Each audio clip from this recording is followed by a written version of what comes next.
نشرت هند سعيد صالح تفاصيل حالة جار أميرة شنب المذيعة في برامج الطهي عبر حسابها بموقع الفيسبوك، واللي اسمه محمد محب.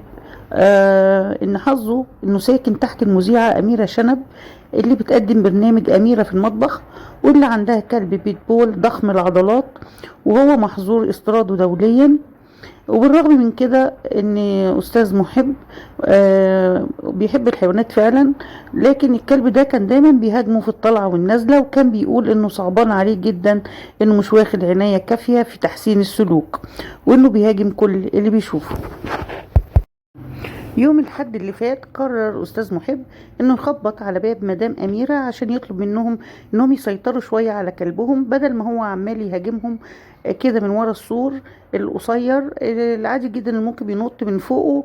ففتحت له الشغالة، وقبل ما يفتح بقه بأي كلمة خرج الكلب المفترس من وراه وهجم على أستاذ محب في مدخل العمارة اللي كان واقف فيه ابنه علي، وحاول انه يفادي ابنه علي يعني عشان ابنه علي ما يتعضش.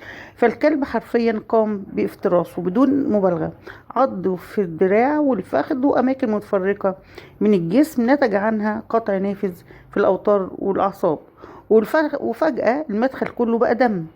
طبعا ابنه واقف وشايف كل اللي بيحصل لابوه، ونقلوه لمستشفى دار الفؤاد. وبعد الفحوصات أكدوا أنه بيحتاج لعملية نقل أعصاب من القدم للذراع اللي تم تمزيقه. بعد إجراء الفحص الطبي المطلوب دخل محمد غرفة العمليات، وأول ما ادوله حقنة التخدير القلب توقف لمدة 30 دقيقة تقريبا، فدخل في غيبوبة وتم إعطائه صدمات للقلب ونقله للرعاية المركزة، وتم تأجيل العملية لأجل غير مسمى حتى يعود مرة أخرى للحياة. المحزن إنه لم يعود للوعي حتى الآن. السؤال هنا، مين المسؤول عن الكارثة دي؟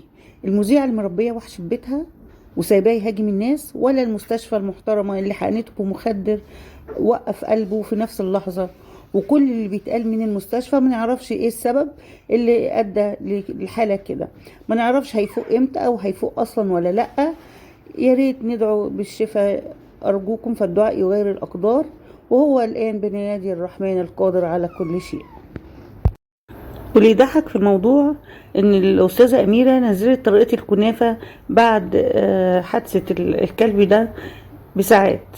يعني برضو الست كتر خيرها بتراعي الناس عشان تجيب لهم طريقة الكنافة. سلام.